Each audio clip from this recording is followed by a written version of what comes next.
alaikum. This is PTV World. I'm Ahmed Nawaz. Let's take a look at the headlines for this hour.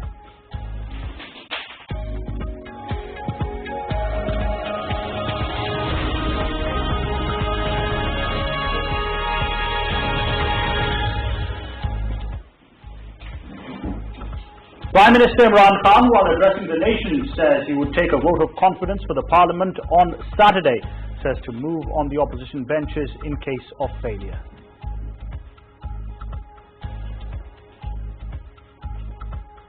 The Prime Minister nominates Sadiq Sanjarani as the candidate for Chairman of the Upper House.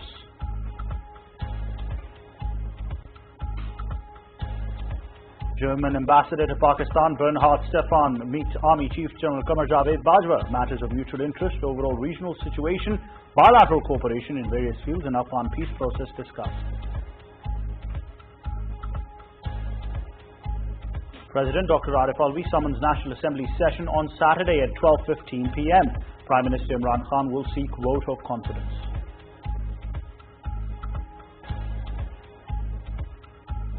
Troops of Bahawalpur Corps practice drills and procedures as part of annual winter collective training exercise Zarb-e-Hadid, aimed at enhancing operational preparedness and synergy amongst various components of the forces. 64 more people have died due to COVID-19, while more than 1,500 positive cases have been reported in Pakistan in the past 24 hours. Iran welcomes European decision not to go ahead with a resolution to censure Tehran at the meeting of International Atomic Energy Agency. The Pakistan Cricket Board has postponed the ongoing PSL due to rising COVID cases in the bubble.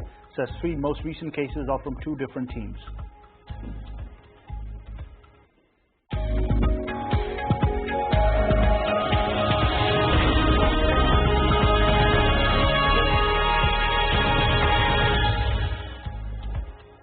Those are the headlines for now, but for their details and live streaming, you can log on to our website. You can also log on to our social media handles on your screens right now.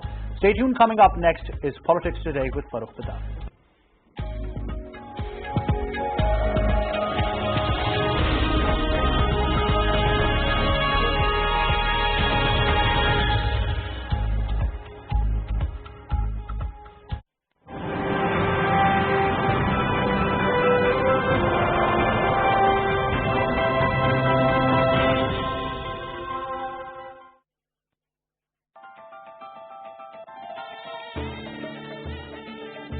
The Faisal Mosque is the largest mosque in Pakistan. Located in the national capital city of Islamabad. Completed in 1986, it was designed by Turkish architect Vedat Daloki to be shaped like a desert Bedouin's tent. It is situated at the north end of Faisal Avenue, putting it at the northernmost end of the city and the foot of the Margala Hills, the westernmost foothills of the Himalayas. It is located on an elevated area of land against a picturesque backdrop of the Margala Hills.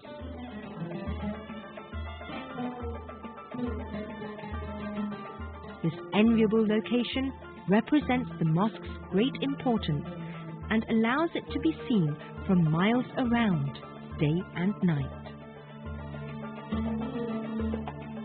The Faisal Mosque is conceived as the national mosque of Pakistan and is named after the late King Faisal bin Abdulaziz of Saudi Arabia, who supported and financed the project. It is the largest mosque in South Asia and one of the largest mosques in the world. The Faisal Mosque was the largest mosque in the world from 1986 until 1993, when it was overtaken in size upon the completion of the Hassan II Mosque in Casablanca, Morocco. Subsequent expansions of the Masjid al-Haram, the Grand Mosque of Mecca, and the Masjid al-Nabi, the Prophet's Mosque in Medina, Saudi Arabia during the 1990s, relegated Faisal Mosque to 4th place in terms of size. Architectural wonders of Pakistan.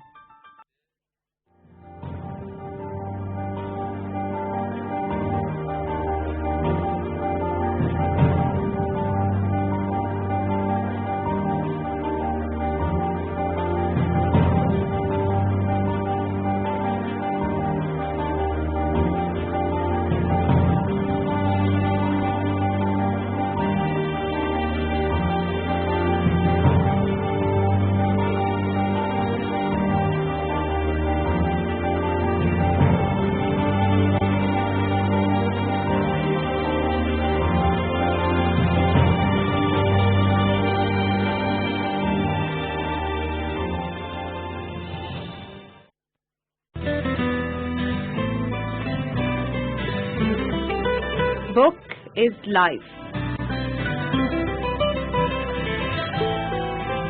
Book is hope. And book is light for the future.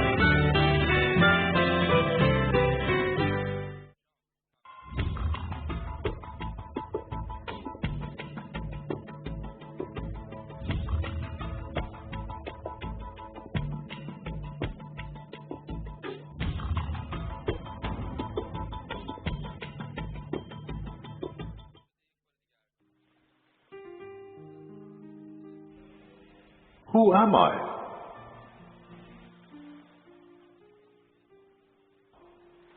Am I the fire that burns at a Sufi's abode, where devotees come in reverence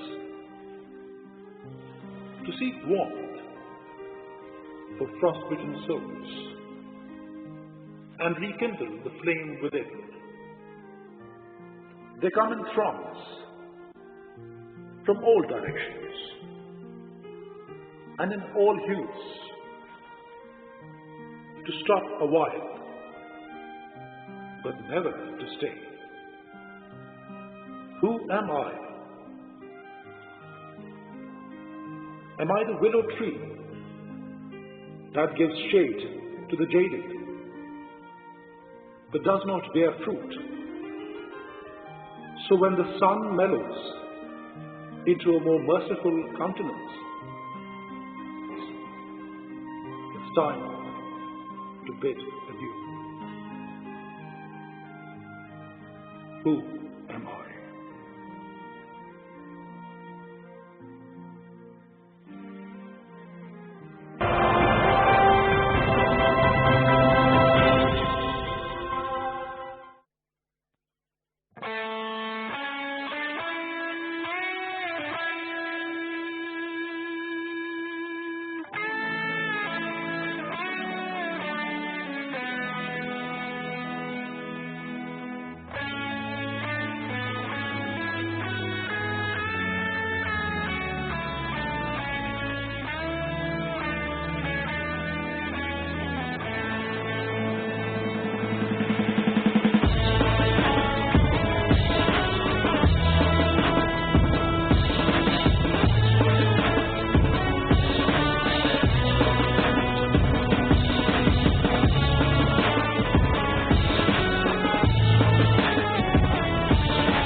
Hello and welcome to Politics Today. I'm Farrukh Pitafi. Once again, we have to talk about the ongoing story, which is very big. Yesterday, if you noticed, there were shockwaves that were generated by one particular Senate seat where Yusuf Raza Gilani won. After that, we saw that almost the entire cabinet during this time slot actually they spoke to the press and they pointed out what will be the strategy of the government of Pakistan. On Saturday, the Prime Minister takes the vote of confidence, even though it was not binding on him because it was a secret ballot and the money bill was not defeated. That's why he was not asked to do it, but he actually chose to do it. We are going to explore the reason why he chose to do it as well. But today, the Prime Minister of Pakistan also addressed the nation. You can see the visuals. And in that, he pointed out that his narrative, the concerns he has been flagging since before the Senate elections have actually been proven correct. That people buy and sell votes in the elections, and this is exactly what has been happening, and this is what we saw yesterday and day before yesterday. The Prime Minister also criticized the Election Commission of Pakistan and the concern of the government that it is taking only one party's concerns on board. This is quite interesting. Then we also, in the day, also saw Bilawal Bhutto Zardari actually speaking to the press, and he was accompanied by two former prime ministers, and amazingly, I wish they had the picture and we could put it up for you. In the middle where Bilawal is sitting, the seat is higher, and the rest of the two gentlemen, they are sitting on a lower chair. So there was some kind of power dynamic also that one has to talk about it later in the program. And finally, Maryam Nawaz Sharif also actually addressed her party members today. And at that moment, she also brought in Pervez Rashid Saab on the stage, the man who recently was disqualified to run for the Senate seat. And she said, we haven't stopped supporting him. But amazingly, the only reason why the man was disqualified was 10 million rupees default in a residence that was at that time under their control. And that bill was not paid. Could have easily paid the bill and cleared it and could have actually made him into the senator. We are going to talk about all these matters and more. In order to help us understand these issues, we are joined by Rauf Hassan Saab, who is Special Assistant to the Prime Minister. Thank you very much, sir, for being part of the program.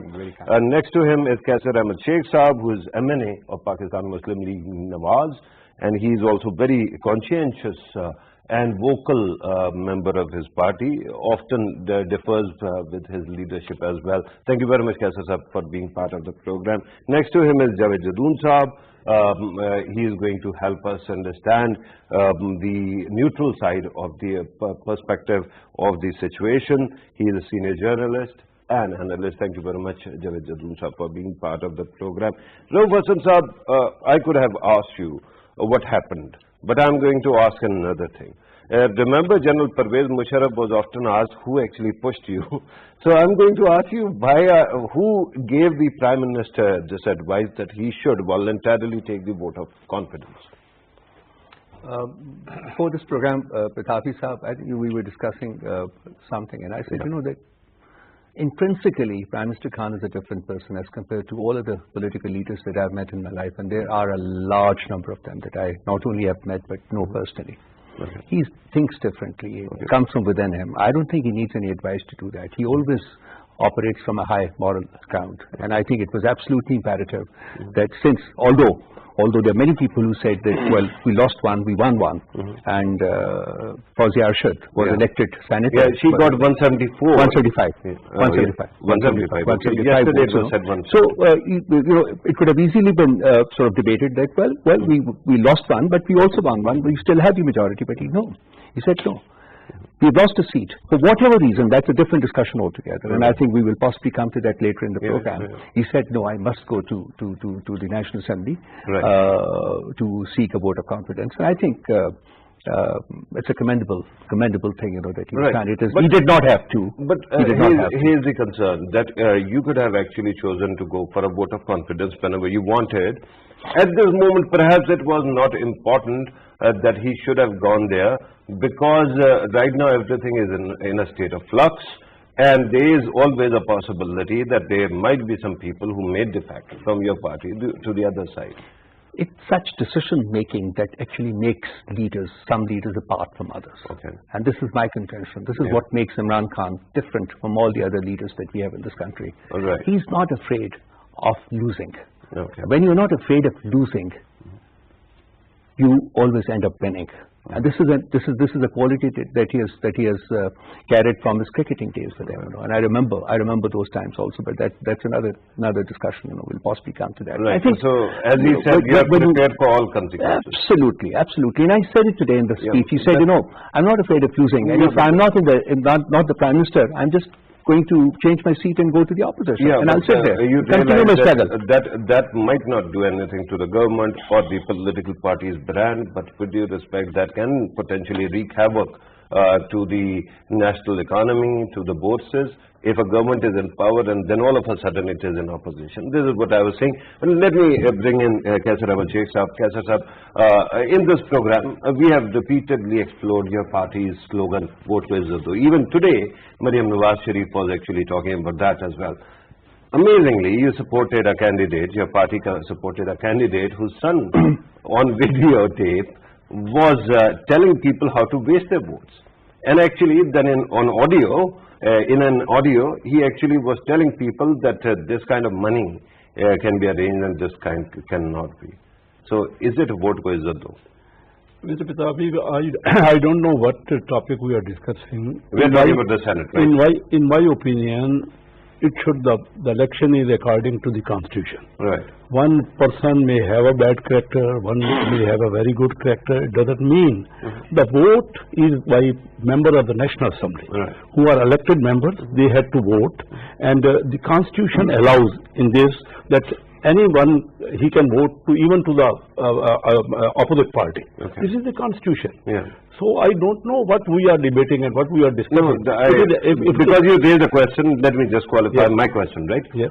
With due respect, your party actually claims that it stands for the democratic principles, right? It is the very party that actually brought in 13th Amendment, which actually barred flow crossing. Later on it was cancelled, but they kept on doing it, right? At this moment, their implication was that there are people from the government side that actually keep on working to break away votes.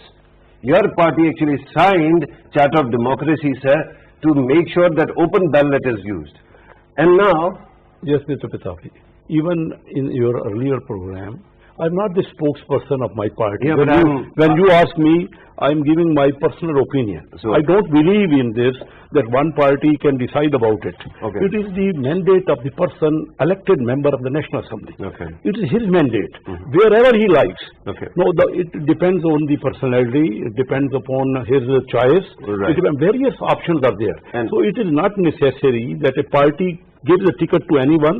It means, you see, in our case, all the parties have one leaders, and there is few chances that we debate in the party and we just give ticket after consensus. Okay. So one leader is giving a ticket, and why should every member abide by the idea of that? did you abide by your leadership decision? Well, it is a private question. No, it depends upon me. You Right. see, it's a choice. Everywhere in all democratic processes, Okay, everywhere then may I ask in USA, May I in ask UK, you about your personal question regarding the video that came out in which the candidate's son is telling people how to destroy votes, and then in another tape he is actually offering money. Do you approve of that? No, I don't. I have not seen like this that he offered to pay the money. Audio tape in which they are talking about it is a matter. Anyone can go to the court. It's these constitutional matters, these legal matters. So how can I did not watch the whole video like Right. this? What you watched the other bit? No, I did not so minutely. I did not watch, and I feel it is not important.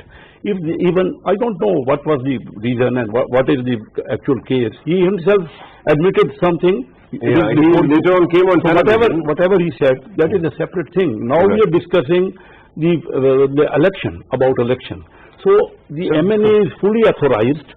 Either he can vote of his choice, whatever he likes, he can give the vote. But it is not mandatory. It is not mandatory on any MNA that he should definitely vote for that particular.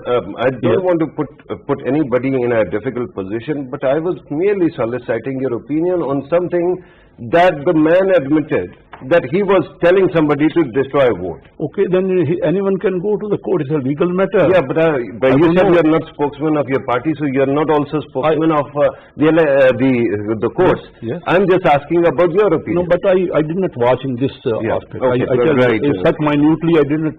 Right, Javed Jadoon Saab. Now, the question I was going to ask Rauf Hassan Saab, I'm going to ask you, what happened?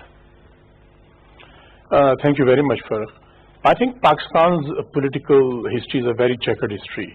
We all know that what has been happening in Pakistani politics for the last 3 odd decades. I think every political party took a principled position according to them when they were in power.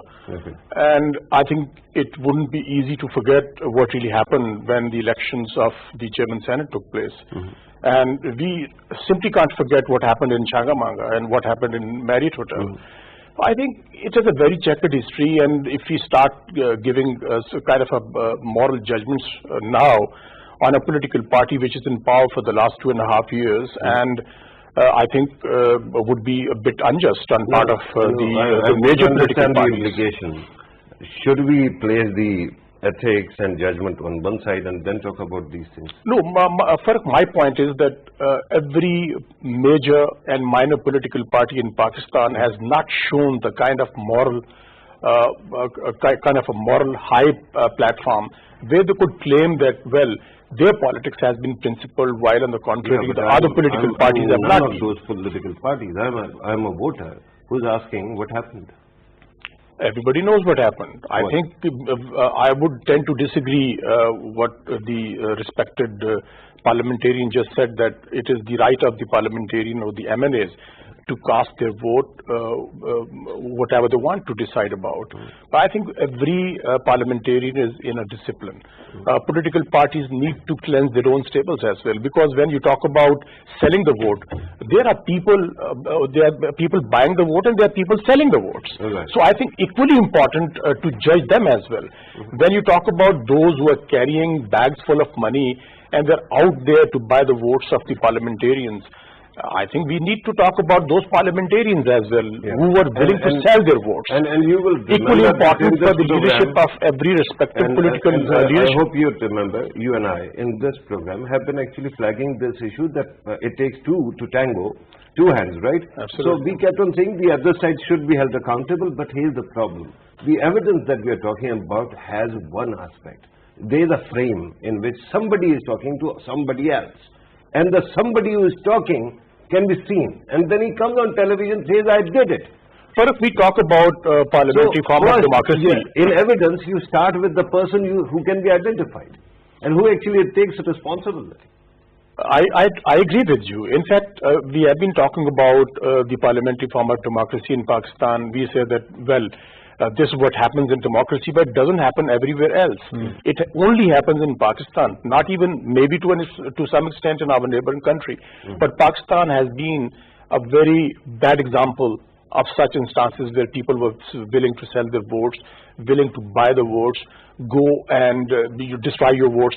As you pointed out in that particular video, the son of the elected senator, the former prime minister, he was persuading the 3 or 4 members of the parliament to destroy the votes.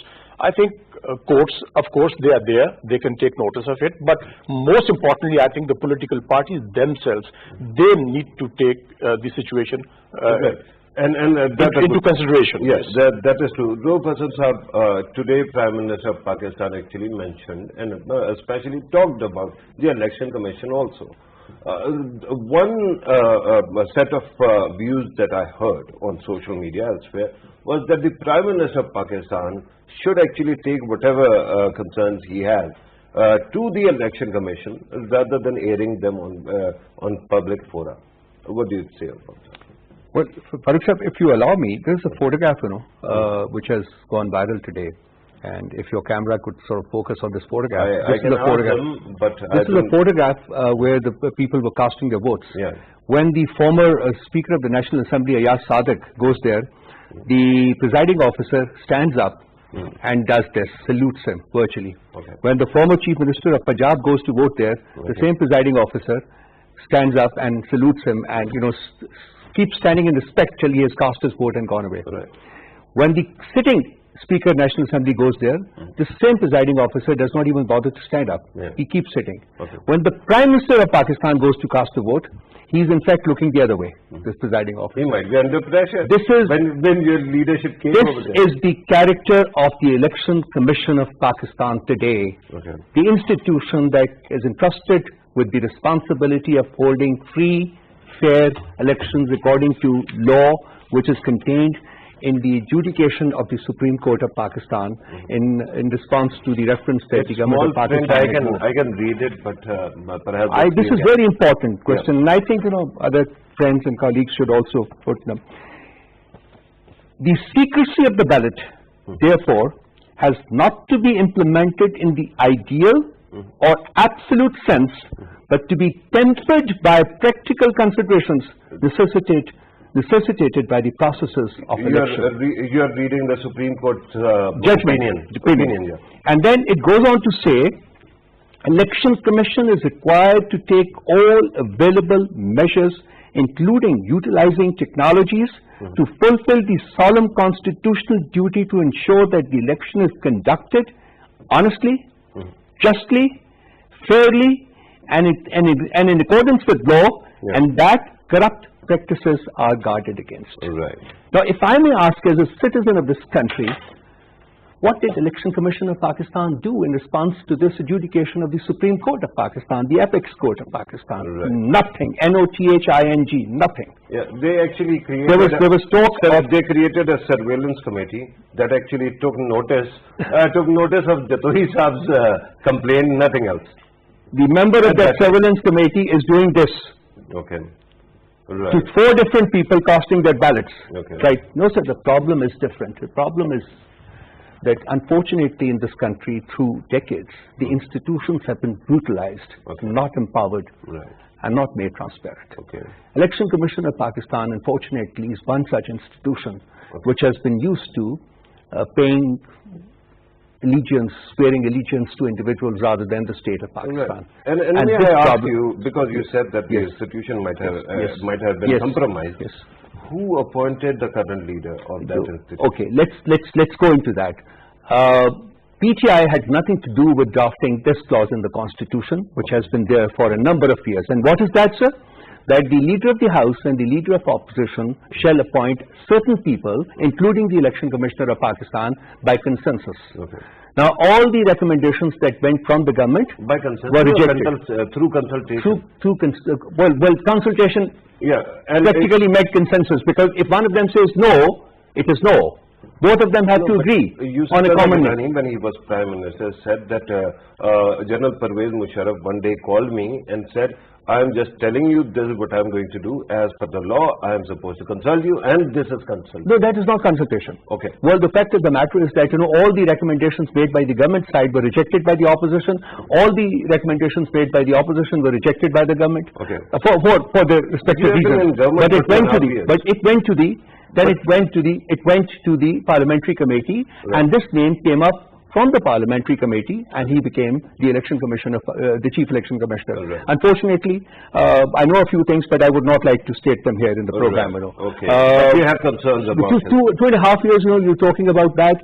Yes, we would have loved to change the constitution, but we don't have the numbers. We cannot change the constitution. There are so many things that the government of PTI would like to do to make the system transparent and accountable, but unfortunately, because of the existing situation in terms of numbers in the parliament, we are not in in a position to do that. Right. And there are a number of other things that I would like to narrate, and I would at some point. Later on in the we'll program, you can later. bring them up. All right. You actually, in detail, brought a lot of documents as well to the attention. Kaisar Ahmed Sheikh Sahab, you have heard the concerns about election commission. Your party, during the 2018 general elections, also had similar concerns. And then they were repeatedly flagged. Even now, we know that you might actually, your party might march to Islamabad to protest the 2018 election. Now the question is, when there is something substantially wrong with the election commission, if you think so, will you work with the government to actually fix this? I can't understand. You see, at present, they blame the election commission. They say the constitution. According to the constitution, it is a secret ballot. And in this, the constitution says only on 2 occasions that election of prime minister or chief minister and that of money bill. Only I am bound, any member is bound to vote for the party on these 2 occasions. Now the constitution allow it. Now the spirit of the if there is something fault in the constitution, that should have been amended by 2/3 majority. But that is simple. But the question is whether you think that in the body called election commission, where there were many concerns that were flagged by you yourself as well in this program, if there is a way to improve it, that elections are transparent and there is no money or corruption involved, will you support the government in amending the laws to actually fix it? Why not? We have been, on various occasions, we have been asking to the government, sit together, there should be some reform. Asking is one thing, doing it is another. We will do our best. All the parties agree to reform the election commission. There should be amendments. Right. So every party agreed on it. Kaisar Ahmed Sheikh Sahab, another question, a personal question, but I want to actually, I seek your help in understanding. You have been a parliamentarian for how long, sir? I was first elected in 1997, so since 24 years. But at that time, I was elected as an independent at that time. No, I know, and that's not the problem. My question is, you have seen a lot of things, right? And you maintain a balanced kind of position as well. What we repeatedly have tried to fix the electoral system, improve upon the laws as well, and empower the election commission. In the end, there is somebody always complaining about it. Why do you think is this happening? Yes, you're right. Any party which is in power, they feel that election commission, there should not be any amendment or reforms. You see, the Election Commission of India is much more powerful. There is an example, and in their elections, you must have noticed, in India, no party complained after the election. But in our elections, almost each and every election is never accepted. I don't want to burst the bubble of trust, sir, but in 2019 elections, Indian Election Commission, there were 3 members. One actually disagreed with the government, and he was hounded by their CBI. And hounded to oblivion. His entire family was sent to the president. But the party accepted because they are afraid of Narendra Modi. So, okay, that may be the reason. That may be the reason. They are afraid. Right. So, I mean, there is no good side here. But in India, they accepted. Whatever the outcome of the elections, one party lost, one party won. But in our case, never there was acceptability in the results of so what you are saying is the problem doesn't lie with the law or the institution, it lies with the political culture. No, it lies with them. We should have reforms, definitely. Each and every party agrees. But when they are in power, they never initiate. You said that all parties in India accepted. I don't want to go there, but humbly speaking, in 1930s, everyone in Germany also accepted result of Hitler. But Javed Gadun Sahab, again the same question that I put to Kaisar Ahmed Sheikh Sahab. Why is it that whatever we do as a nation to amend or reform the electoral laws, in the end there is disquiet and then we see visible abuse of power as well? This is very unfortunate, Farrukh, because whenever a particular political party is in power, they would like to continue with the system or with the structure if it suits them. And when they come into opposition, I think then they start crying about the foul play, and they start talking about the loopholes in the system, where system could be exploited by the sitting government, and it goes on and on without any end to it. I think it's about time that all major and minor political parties, they need to, because I think Pakistani people, the 200 million people of Pakistan, are looking towards the political parties to find solutions to whatever is happening around us right now. The kind of a circus which goes on every now and then, I think it must end now. There are very mature leadership in every political party, and all of them are very patriotic people. There are people who can understand what is happening in Pakistan and what is afflicting Pakistan's political system. Why can't they sit together? Why can't they accommodate each other? Why can't they engage each other and then find a solution? It's a solution which is acceptable to every stakeholder. It's a beautiful thing to say, sir, on television and in person as well. But what if they don't sit together? What does the Constitution offer as a solution if they don't want to sit together? First, I think the platform of Parliament, National Assembly and the Senate, I think that is the right platform to discuss each and every issue, because this is what happens in every parliamentary form of democracy in the world. Right. It is not something unique with Pakistan. We are not willing to discuss major issues on the platform of the Parliament, and then we start talking about street agitation, and then we start relying on television talk shows, and we start relying on press conferences as well. But I think on the contrary, what is important is the floor of the House. There you can initiate a debate, you discuss it out. Of course, there are much needed to be done in Pakistan's political system. As you rightly pointed out, if the two major stakeholders, the opposition and the government, they feel that the Election Commission of Pakistan needs to be reformed on modern lines, what is stopping them? Because in every occasion, in every instance, one or the other political party starts talking about the loopholes in the system which are exploited by the government. The ruling party repeatedly talking about loopholes, and it complains that when it talks to the opposition doesn't want to fix it. There is one concern. But here's another aspect. It is not only the matter of election commission, sir. Something very interesting seems to be happening. There is one gentleman called Hamza Shahbaz who was behind bars or was being questioned. All of a sudden, he is released from custody. And today, when Bilal Bhutto Zardari speaks to the media, he says that we are not going to introduce a vote of no confidence in the National Assembly. It is up to our choice. Now we are going to look towards Punjab. And the pundits are saying that now Hamza Shahbaz might be the next CM. So there seems to be a magical case of those prisons that open up whenever there is some new kind of political momentum going on. Farrukh, I think unfortunately we have got very short-lived memory as far as politics is concerned in Pakistan. This particular party was in power more than one time, probably 3 times they were in power, and they had even the absolute majority in the parliament as well. They were unable to introduce substantive legislation in the parliament. Now they are talking about the loopholes in the system, but when they were in power and they were in a position to amend the constitution, they didn't do it because in those particular times it suited them to continue with the system. Now even they are talking about not amending.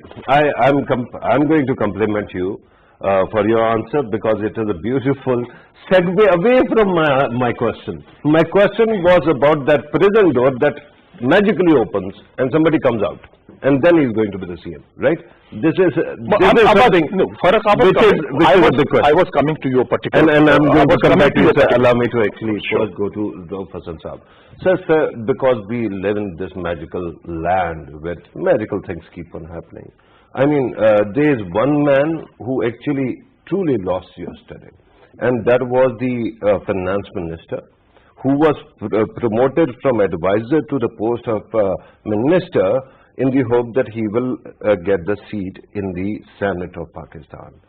He is no more the member of parliament. Now what happens to his portfolio, and what happens to his role in the cabinet? Is he going to be demoted to the role of advisor, his portfolio? or then he's going to quit and somebody else is actually going to replace him? This is a big question. I will come to this. Okay. You want to talk about Senate? In a minute. Okay. But we've been talking about the Constitution. My worthy colleagues and I have been talking about the Constitution. May I ask, where is it written in the Constitution that a vote can be bought or a vote can be sold? Actually, today Taj Haider Sahib actually spoke and he said it is a crime and there is imprisonment of 3 years. Number one.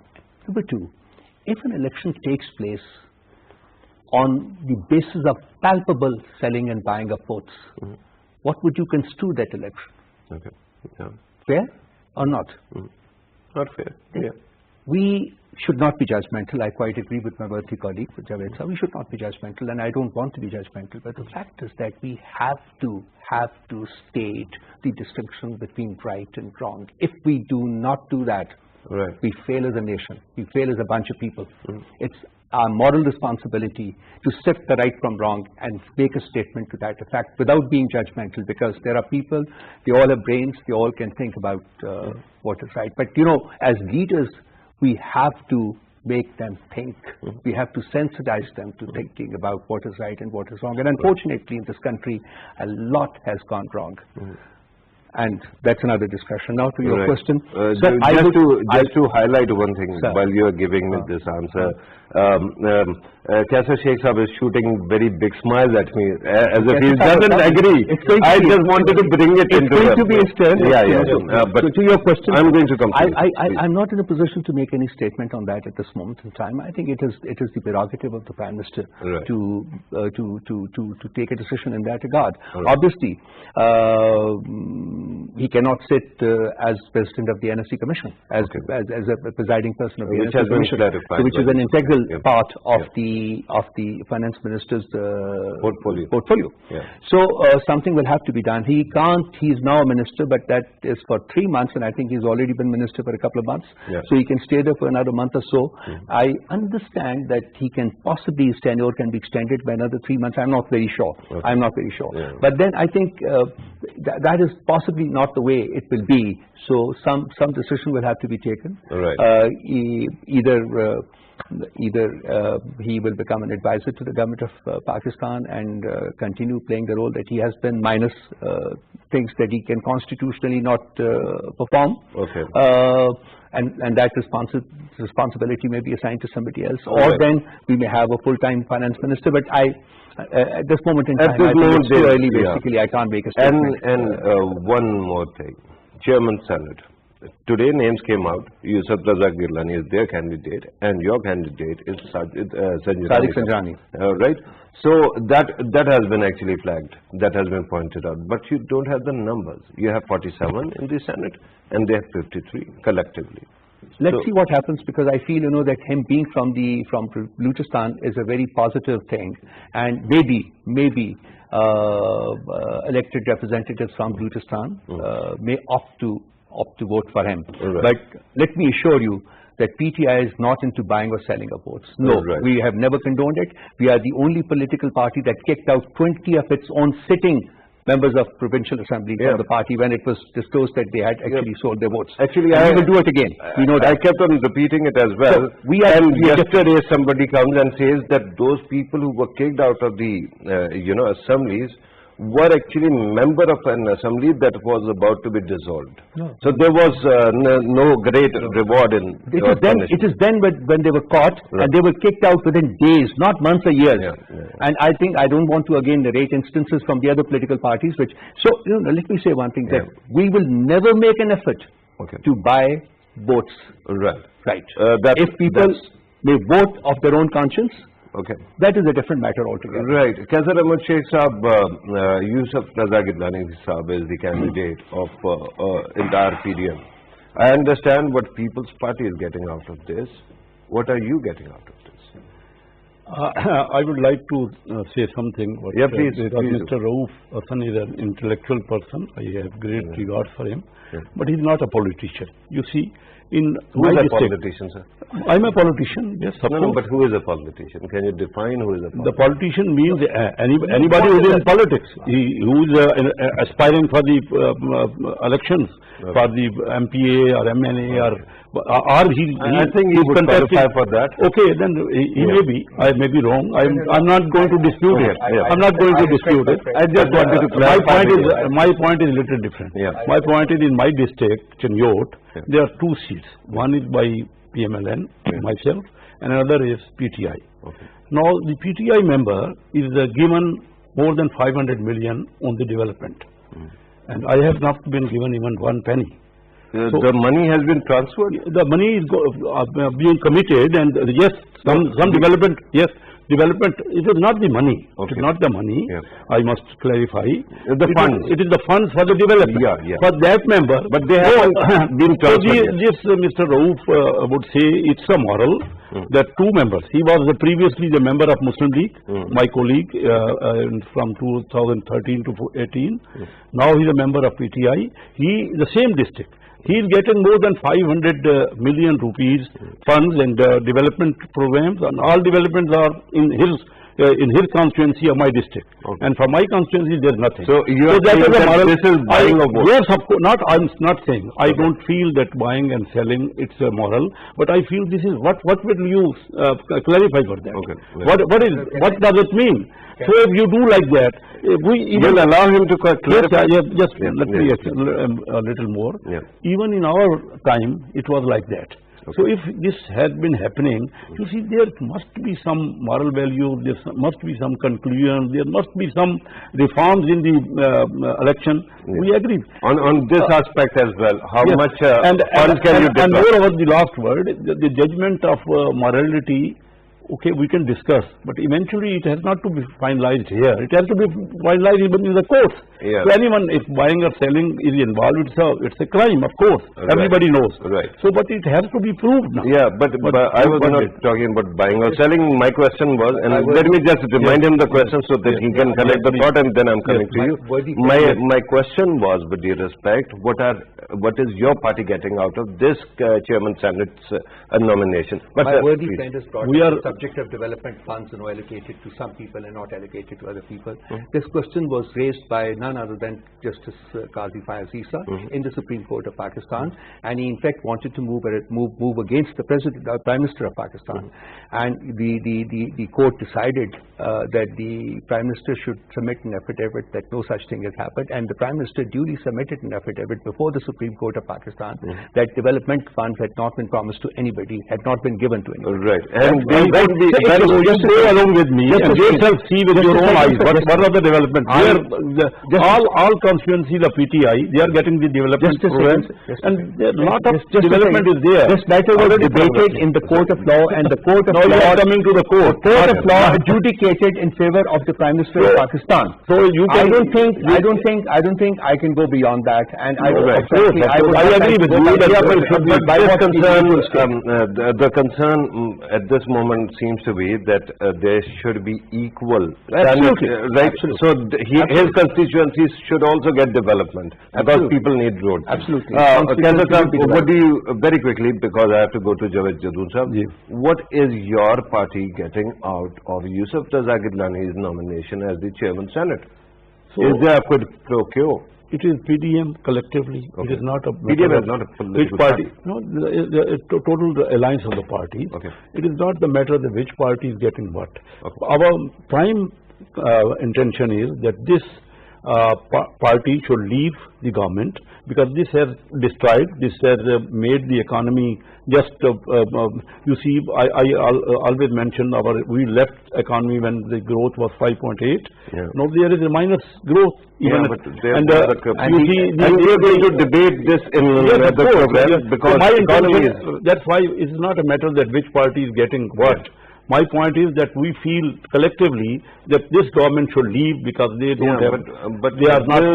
This is the most astounding part, right? The media keeps on saying this, that Zardari Sahab is this wizard who keeps on controlling all the elements, and it seems that one of those elements is the second largest party in the parliament, which is not his party, which is your party, and he has this magical hold over all of them. His party has become the second largest in the Senate. Senate, yes, Yeah. no, Right. but not Don't in the forget lower that. house. This is certifying your point. But yeah, I'm told Jadul Sahab that you can add to whatever has been said, but conclude for our For a benefit. quick comment on what you said, what they are getting out of the Senate chairman's election. I think, in my opinion, roles could reverse when the elections take place, and the opposition might start crying foul. Because everything is possible in Pakistani politics. So there's a likelihood that the government and who might be will able to make win that the elections. surprise possible? Sajid Sanjrani? Yes, of course. Or Sajid Sanjrani, because as you pointed out, 53 and 47. So who can pull up the surprise? The PTI. So it can happen, and then PTI or one individual or his party or someone else. Of course, I'm talking about Sanjrani Sahab. Sanjrani Sahab is the probably decided candidate by the Prime Minister and the allied parties as well. So I think once again it gives rise to the question that isn't it needed to discuss and debate the issue of transparency and fairness in elections. But I hope political parties And also realize in the middle of all of this, their brand keeps on going down in the eyes of the people. In 30 seconds. I think the major problem in Pakistani politics is that ideological politics has probably ended in Pakistan, unlike all the major democracies in the world. Look at in Britain, in America, even in India. With due respect, even if ideological politics might have ended, at least we can agree that there should be a politics of principles, right? And the kind of money that is being used doesn't show you that is what is going on. I'm told that we have to conclude the program here. Javed Jadul Sahab, thank you very much, sir, for being part of the program. Kaisar Ahmed Sheikh sir, thank you very much for your precious time. Rauf Hassan sir, always a pleasure having you in the show. You have listened to our participants, and the question about ethics, morality, law, principles will continuously be out there, because there are clear violations of that we keep on seeing. And one side telling the other that, okay, there will be a surprise now for you as well, might also constitute a part of the very same fabric of lack of principles. But right now, this is what seems to be happening in this country. The second aspect that actually got my attention, somebody was saying that actually People's Party brought in Yusuf Taza Gidlani to compensate for its mistake in 2018. I don't know. I had never heard whether any leadership of People's Party has ever apologized for the way they treated their own chairman Senate at that time, or for that matter, how PMLN actually threw Pervez Rashid Saab at the time of Dawn Gate under the bus. I'm sure everything happens with the decision of the leadership. It cannot happen if only one person decides to do something. I've never heard, even in Memogate, nobody has ever heard any leader of People's Party apologizing for scapegoating only one man called Hussain Haqqani for whatever was done. So there seems to be this agreement that the leadership is supreme, and that is what we saw today in the press conference, where one leader had an elevated seat and the rest were in their rightful place. This was today's program. Thank you very much for watching. Take care.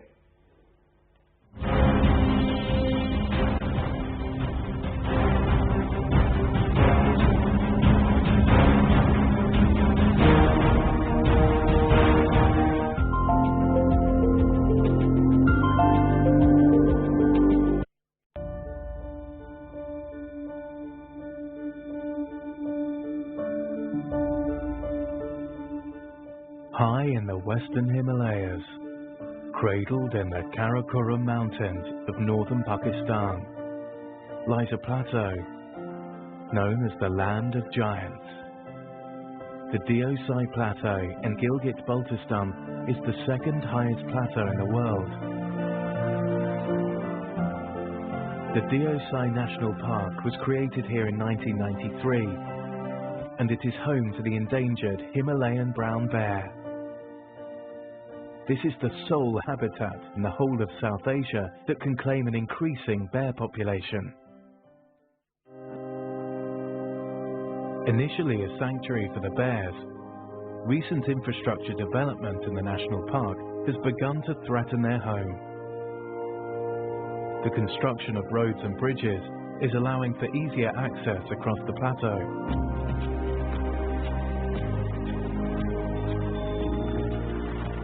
In 2013, there were 28 human occupations in the park. 15 of these belong to the Gujars, nomadic herders from the lowlands of Punjab. But tourists also came up to enjoy summer in the park and set up camps here.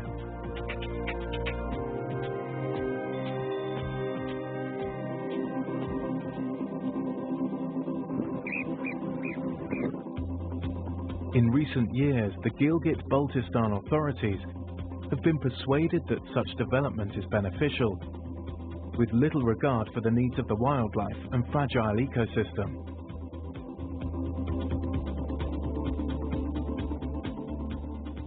But the development is highly detrimental to the habitat and wildlife, which can only thrive when there's very little human activity. Once the precedent for building within the park is established, it is hard to stop.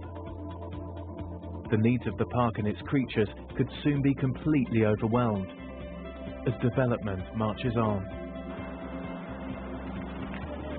With improved roads and bridges, so the access for tourists has improved. Visitors to the Deosai number in the hundreds and are increasing every year. Most of the tourists coming to the park, especially from the nearby areas, have very little understanding of good environmental behaviour. Some light fires in the park and leave large pools of trash, most of it being non-biodegradable. There is no system whatsoever for dealing with all this trash which they leave behind. To restore the park to its former pristine condition, a proper system of garbage disposal will need to be put in place.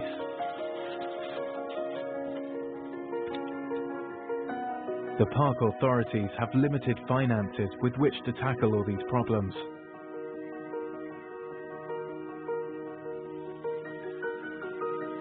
The arrangement that visitors from within the region don't need to pay to enter here does not help the situation. The Wildlife Department can't afford to employ or properly train enough staff, so there is little being done to educate visitors about correct behaviour or about conservation issues. Strengthening the park's revenue stream is essential, and charging a small fee for all visitors could provide some of the funds the Wildlife Department desperately needs. Without environmental education, the visitors, instead of acting as caretakers of this stunning piece of national heritage, often inflict harm upon it.